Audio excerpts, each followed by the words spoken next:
wanted to get a bit deeper into the 3 degrees, and this isn't something I've made up. Nothing that I've put here I've made up. The 3 degrees you can find in the east as well as in the west, and the reason for that is because it comes from the Watchers. Degree number 1, Bashu, or animal. The vast majority in the species are in that stage. It's the animal stage. This is why when you enter a Hindu temple, the priest will ask you, what is your kalpan, your gotra? That means that the gods assume, basically the Watchers assume, that you're an animal, essentially. And in the animal stage, what predominates is fight or flight. Urges, desires, things of that nature. And so, this is what we're talking about here. We're talking about the animal stage. And in this stage, what predominates is religiosity, ritual, dogma, sacrifice of animals and other people, louche, garbombosia, the young Watcher's love, things of that nature, fight or flight. So, those kinds of lower sorcery types of things that involve substances such as semen, blood, things of that nature.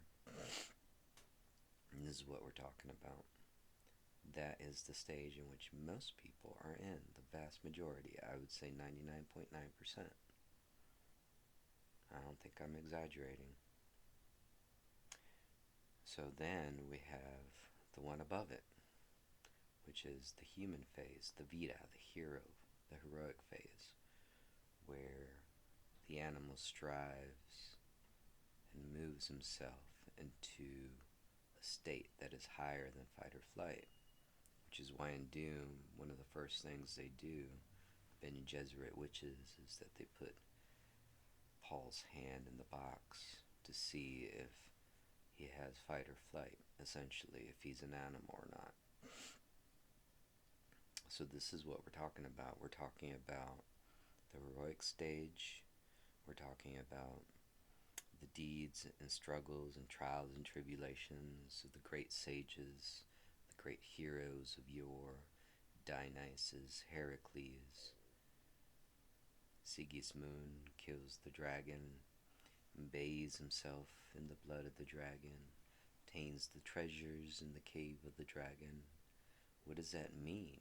He's taking on the essence of the Watchers. So he's transforming. So the human stage is really an intermediate stage between the animal and the god or Watcher stage. It's a transitional period, and yet the vast majority of the species has not even reached that. So it's like a legend. It's kind of the thing that Hollywood is made of. You see these legends, these manufactured legends, they're just fractal recursions of the hero and his journey, Odysseus, so forth and so on. So the human stage, in terms of sorcery, we're talking about feeding off of energies, whether it's of ley lines.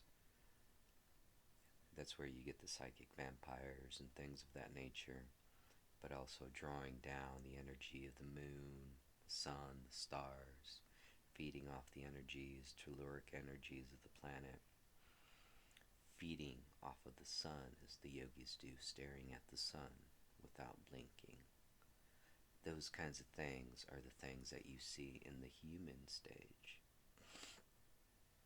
So it's a step up. And also in terms of that, you see more universal values.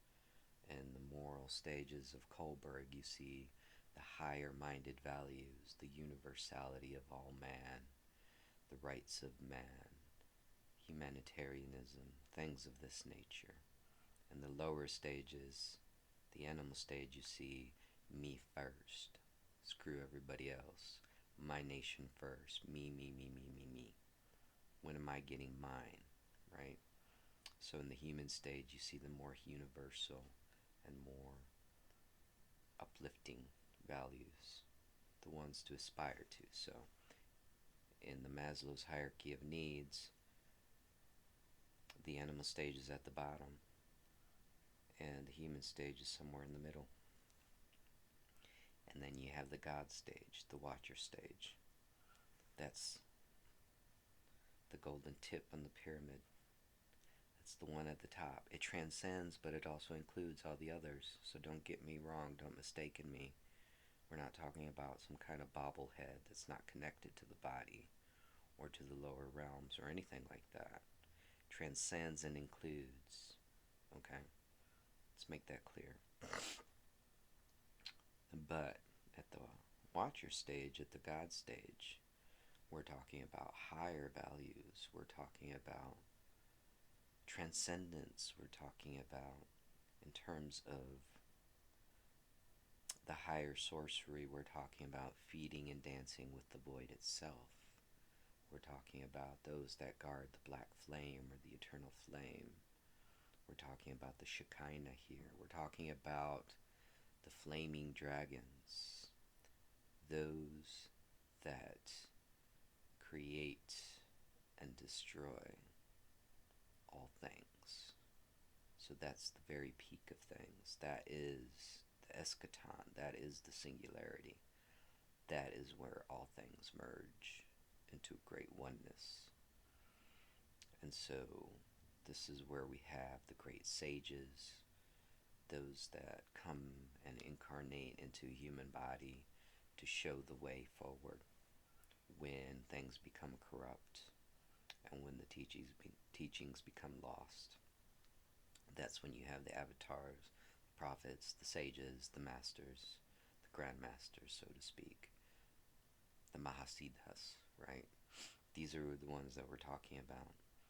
They embody and imbue, in every sense of the word, the divine. And everything that they say and do is imbued with that divinity, with that higher purpose. And they're the point of the spear that moves the species forward.